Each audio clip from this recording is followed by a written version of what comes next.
আপনারা কি জানেন অনেক সময় বাবা মারা বাচ্চাদের অ্যাংজাইটি সিমটমস মিস করে যায়। হ্যালো এভরিওয়ান, আমি Meenakshi Khurana Saha, psychologist, psychotherapist, hypnotherapist and regressional therapist. চলুন জেনে নিই কিছু ইম্পর্টেন্ট সিমটমস অফ অ্যাংজাইটি। অনেক সময় নেল বাইটিংকে আমরা শুধু ব্যাড হ্যাবিট বলে চালিয়ে দিই প্যারেন্টসরা। সেটা সবসময় ব্যাড হ্যাবিটের জন্য যে বাচ্চা সেটা করছে তা নয়, তার পেছনে অ্যাংজাইটি একটা কারণ হতে পারে।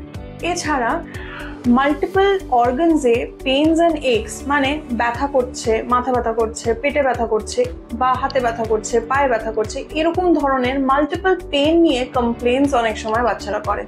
এটাও কিন্তু একটা অ্যাংজাইটির লক্ষণ।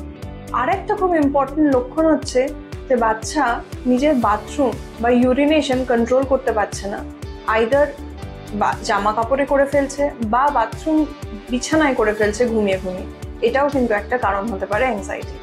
বাচ্চা যে সবসময় লাজুক তাই জন্যেই চোখে চোখ রাখছে না বা উত্তর দিতে চাইছে না তা নাও হতে পারে।